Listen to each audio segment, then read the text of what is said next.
Hello friends, welcome back to my channel. My name is Ankur Mahindra. दोस्तों, video में हम बात करेंगे इम्पुरान की। ना ही सिर्फ इम्पुरान की हम बात करने वाले हैं, हम साथ साथ बात करेंगे मलयालम सिनेमा की, मॉलीवुड सिनेमा की, कि कैसे बॉलीवुड सिनेमा रूल कर रहा है ग्लोबली, वर्ल्ड वाइड। इनकी फिल्मों की रीच धीरे धीरे ही सही बढ़ती हुई जा रही है।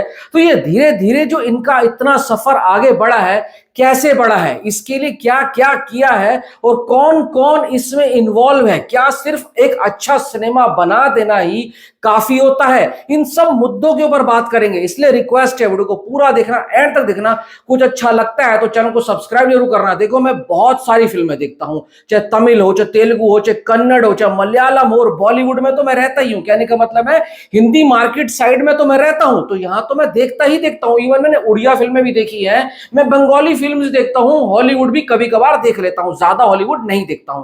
तो आपसे एक रिक्वेस्ट है, अगर वीडियो पसंद आ जाए ना तो लाइक कर देना, शेयर कर देना और सब्सक्राइब कर देना अगर पसंद आ जाए तो।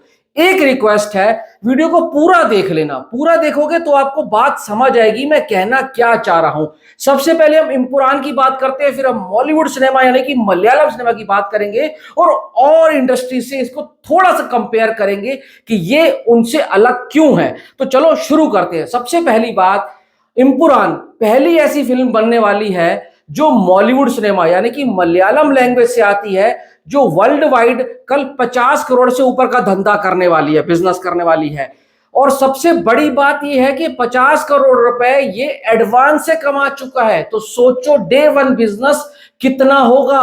भाई साहब, मैं सोचकर हैरान हो गया हूं, पागल हो गया हूं। जो इंडस्ट्री अपना लाइफ टाइम बिजनेस 50-50, 60-60 करोड़ करती है, उसकी एक ऐसी फिल्म आ रही है इम्पुरान, उसकी डे वन के ऊपर advance booking world wide 50 crore plus की हो चुकी है।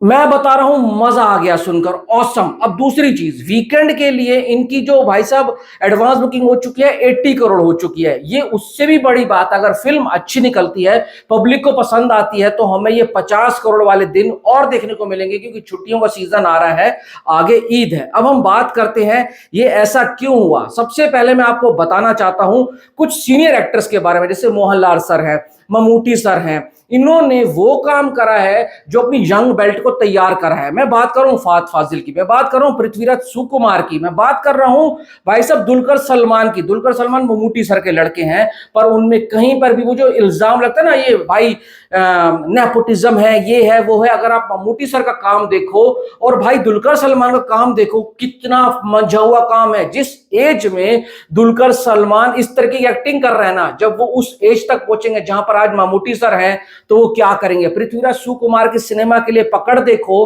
कि वो सिनेमा जीते हैं, खाते हैं, पीते हैं, सोते हैं। भाई गॉट लाइफ के अंदर उनका काम देखा, ऑस्कर विनिंग परफॉर्मेंस थी, ऑस्कर विनिंग। 16 साल एक फिल्म के लिए काम किया और उस फिल्म का रिजल्ट देखो क्या हुआ। अब उसके बाद आते हैं कौन, भाई साहब मेरे फेवरेट, सबके फेवरेट, फात फाजिल, फाफा।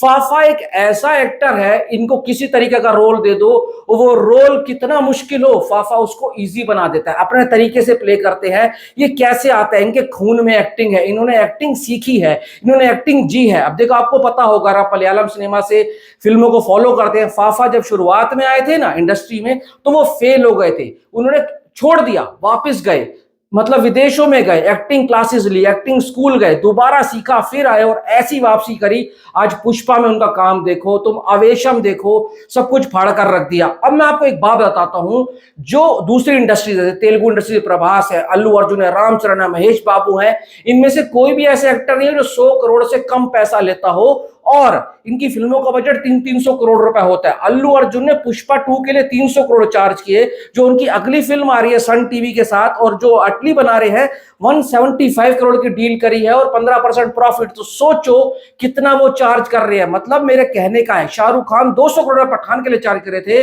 वैसे थलापति विजय अपनी आखिरी फिल्म के लिए आई थिंक 200 करोड़ चार्ज कर रहे हैं। और वहां पर आजकल यश भी बहुत चल पड़े हैं, यश का भी बहुत तूती बोल रही है।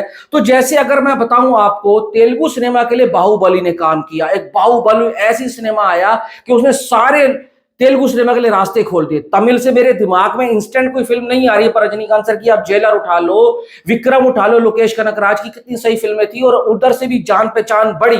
उसके बाद आप कन्नड़ा से पकड़ो तो केजीएफ चैप्टर 2, जिसने सारे रास्ते खोल दिए, तो लोगों को पता लगा कि हाँ भाई केजीएफ चैप्टर, कन्नड़ा इंडस्ट्री भी कोई इंडस्ट्री है। पर मलयालम सिनेमा के लिए आज तक कोई ऐसा काम नहीं हुआ। क्यों नहीं हुआ? क्योंकि इन्होंने अपनी फिल्मों को कमर्शलाइज नहीं करा, कॉर्पोरेट नहीं घुसा। क्योंकि कॉर्पोरेट घुसता है ना तो आपके पास पैसा आता है। पहली बार यहां पर लाइका आया और लाइका ने पैसा लगाया, और उसका नतीजा यह हुआ कि इम्पुरान एक बड़े बजट की फिल्म बनकर तैयार हुई। पर एक बात कहना चाहूंगा, जितना मैं मलयालम सिनेमा को फॉलो करता हूं, देखता हूं ना, कॉर्पोरेट घुसने से भी ना इनकी जो मेन चीज है ना, इनकी राइटिंग, इनकी स्क्रीन प्ले, इनकी एक्टिंग, उसमें कमी नहीं आई होगी। कल देखो फिल्म देखने जा रहा हूं, जो होगा ऑनेस्टली बताऊंगा, होप फॉर दी बेस्ट की फिल्म बहुत अच्छी निकले। पर एक बात कहना चाहूंगा, इन्होंने अपनी फिल्म्स के ऊपर काम करना शुरू करा, और इन्होंने ये नहीं सोचा तू चल रहा है तो मैं भी तेरे पीछे भागूंगा। तेलुगु वहां पहुंच गया, तमिल वाले वहां पहुंच गए, कन्नड़ वाले वहां पहुंच गए, बॉलीवुड वाले वहां पहुंच गए, पर इन्होंने उस रेस का हिस्सा नहीं बने। इन्होंने अपने सब्जेक्ट्स पे काम करा। मलयालम सिनेमा की अगर आप फिल्मों की बात करो ना, तो क्या आता है? स्टोरी लाइन सॉलिड होगी, और भाई साहब आपको कुछ ऐसी निराशा नहीं होगी। तो यही इनकी खासियत है कि ये जो लिखते हैं ना, वैसा लिखते हैं कि पब्लिक पागल हो जाए, दीवानी हो जाए। अब देखो इम्पुरान एक ऐसी फिल्म होने वाली है जो कमर्शियल सिनेमा का टच तो है, पर उसकी वाइब देखो तो हॉलीवुड वाली आ रही है। अगर स्टोरी लाइन की अगर बात करें तो एक ऐसा लग रहा है कि एक नेक्स्ट लेवल उसका प्रेजेंटेशन होने वाला है, और स्टोरी तो फाड़ होने वाली है। और इतने बड़े बड़े एक्टर हैं, मोहनलाल सर, पृथ्वीराज सुकुमार, पर आज भी ये कितना चार्ज करते होंगे? 10-10, 20-20 करोड़ रुपए। मोहनलाल सर ने 1 रुपया नहीं लिया। वहां दूसरी इंडस्ट्री के एक्टर 100-200 करोड़ रुपए चार्ज कर रहे हैं, 400-400 करोड़ बजट होता है। ये आज भी कम पैसे में उनसे जबरदस्त काम कर रहे हैं। तो ये क्यों हो रहा है ऐसा? क्योंकि इनका सिनेमा के लिए प्यार है, सिनेमा के प्रति इनकी ऑनेस्टी है, और ये चाहते हैं कि हम अपना जीवन सिनेमा को सौंप दे। सिनेमा है क्या? सिनेमा क्रिएटिविटी की बाउंड्री है। आप जितनी बाउंड्री भाई साहब बड़ी करती जाओगे, आपका दिमाग उतना घूमता हुआ जाएगा। इनकी कोई फिल्म उठा लो, वो फिल्म आपको कुछ ना कुछ नया एक्सपीरियंस देकर जाएगी।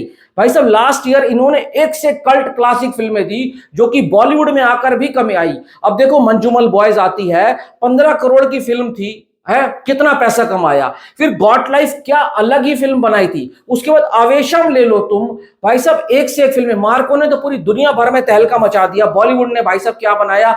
एनिमल बनाई, किल बनाई, भाई सलार बनी, ए सर्टिफिकेट 60, और इन्होंने बोला अब हम तुम्हारे को बनाकर दिखाएंगे मार्को। तो वही मैं कहना चाह रहा हूं, जो दूसरी इंडस्ट्री जहां पर उनकी बाउंड्री खत्म हो जाती है ना, वो 300 करोड़ में करते हैं, ये लोग वो काम 50-100 करोड़ में कर देते हैं, और उससे नेक्स्ट लेवल का करते हैं। तो मैं वही कहना चाहूंगा, मलयालम सिनेमा जो अपने पैर पसार रहा है, वो धीरे धीरे कर रहा है, पर वो चीजों को समझ रहा है कि हमें सिर्फ और सिर्फ 4 दिन के लिए नहीं आना, हमें हमेशा के लिए उनके दिलों में बसना है, तभी हम वहां जाकर अपनी जगह बना पाएंगे। तो यही कहना चाहूंगा, बॉलीवुड जो अपने पैर पसार चुका है ग्लोबली, वो अब हिलने वाला नहीं है। बस इम्पुरान वो फिल्म होने वाली है इनके लिए, जो तेलुगु सिनेमा के लिए बॉलीवुड, भाई साहब बाहुबली हुई थी। बॉलीवुड की अगर मैं बात करूं तो 3 इडियट है, जो एक अच्छे सिनेमा की बात करते हैं हम। तो ये इम्पुरान वो फिल्म होगी जो ग्लोबली बॉलीवुड को स्टैब्लिश करेगी, और उसका भाई साहब वहां पर परचम फहराएगी। तो आप बताओ, आपको अब ये वीडियो कैसा लगा? अच्छा लगा हो तो सब्सक्राइब कर देना, लाइक कर देना, शेयर कर देना, और कल कौन कौन इम्पुरान देखने जा रहा है, नाम और जगह के साथ कमेंट जरूर करना। Thanks for watching.